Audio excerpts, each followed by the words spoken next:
Well, hello there everyone, and I'm calling this one Resistance is Futile. Or is it? That's the question. We're going to go deeply into the whole vexed subject of resistance. What is it? Why do people resist things? Why is it such a universal feature of people's journey into plant medicine? Why do people resist the processes of life that happen to us, like getting married, or even passing on from this physical life into spirit? This is a key theme: resistance, such a strong force. And at first glance it seems like this is just a nuisance. This really is just, what do we want that for? In my own example, back to the let's show some vulnerability, I'm going to give you some idea of the things that I've resisted in my life. I resisted getting married. I resisted being a healer. I resisted going into business on many occasions. I resisted very powerful teachings that were presented to me by people who loved me very much. And this is what I've learned. When we are presented with something which takes us way outside of our comfort zones, a natural human response is resistance. Now, this only becomes a problem if we don't recognize what's going on. So this, to me, and this is what I'm offering you, is this is the gold in the question of resistance. So when something happens that propels you outside your comfort zones and you feel a natural inclination to resist whatever it is that you're being offered or presented with, the first thing to do is to get into awareness. In other words, to wake up. That's right. Wake up to the fact that there is a resistance that you are aware of, that you're sensing. Because I really don't want to do that. And so here I am. I'm on about day 20 now of this wonderful meditation Kriya practice, which is about awakening to the full sense of love within myself. And do you know what? That's right, yes, pretty much before I do this, every single time up comes the resistance for me to look at. And so what this is saying to me to be aware of is there's a part of me, there's an aspect of myself which resists fully opening up to loving myself as a beautiful human being and an emanation of the source which we all are. This is our ultimate truth. That's what we all are. We're all fantastic, amazing beings. So this is the ultimate resistance I want to suggest to you, that when someone comes up with a new idea, something that could take you forward on your life journey, something that could help you, a new teaching, a new practice, a new way of looking at life, first thing to do, recognize the resistance when it comes up. And this is where indeed the makers of that wonderful series of TV shows Star Trek were completely accurate, that Viacom company, because with the Borg in Star Trek The Next Generation, the Borg say over and over again, resistance is futile, don't they? Yeah, resistance is futile. And it's an interesting thing, this, because when they say the words resistance is futile, they're speaking a very deep esoteric truth, because ultimately at some point what happens is we let go.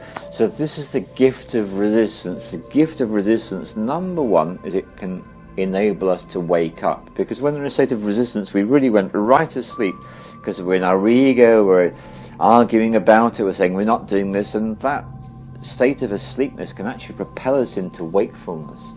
And then we become aware of just how much in resistance we are, and then that gives us the opportunity to take that next step. And the next step is actually to open to the possibility. So we begin with resistance, stage one, becoming aware of it. Stage two, we open to the possibility that this new opportunity we're being presented with could actually be really amazing for us, such as loving ourselves with compassion and with infinite gratitude. And then the third stage comes up when we actually make that choice and we let go into this new practice, into acceptance of ourselves as miraculous beings, emanations of the source, perfect in our own right and in our own way, with all the challenges we've been through, all the obstacles we've faced, having made us into these miraculous beings that we are. Every initiation we went through, every time we got dragged out of our comfort zones, yes, all those things, it's all to take us to this point of letting go.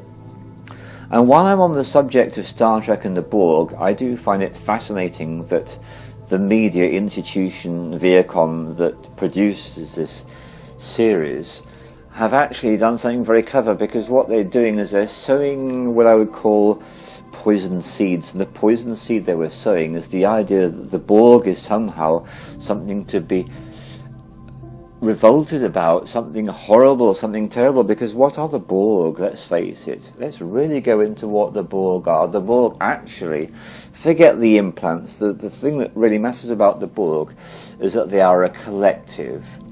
They are connected to each other and they are one. And it's this oneness, it's this sense of community that the forces of disease and disorder don't want us to attach to at all. In fact, they'd like to do anything if they possibly could to keep us away from those ideas. So by sowing little poison seed about the Borg, working together, ooh, that's evil, ooh, community, ooh, can't be right, losing sovereignty, losing individuality. Yeah, there's a reason why the strong message was put out there for us to go into resistance to the idea of joining together in community, in oneness, sharing. Yeah, that's the reason why, because of course that's when we tap into our full personal power as a human race. And the organizations which are established to control and manipulate and enslave just fall away, because there's no power there anymore at all, because the power always was with us and is with us and will be with us, because it's all about our open hearts. And so as we release the resistance and we let go into our heart centers, we discover and we remember just how powerful we really are. And so out of resistance we end up with gratitude.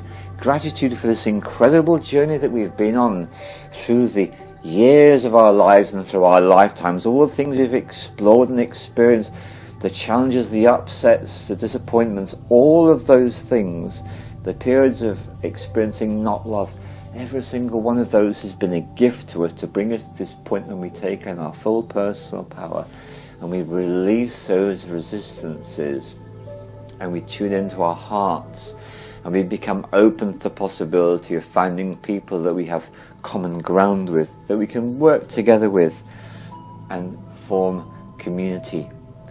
And thank you very much. Thank you, thank you, thank you.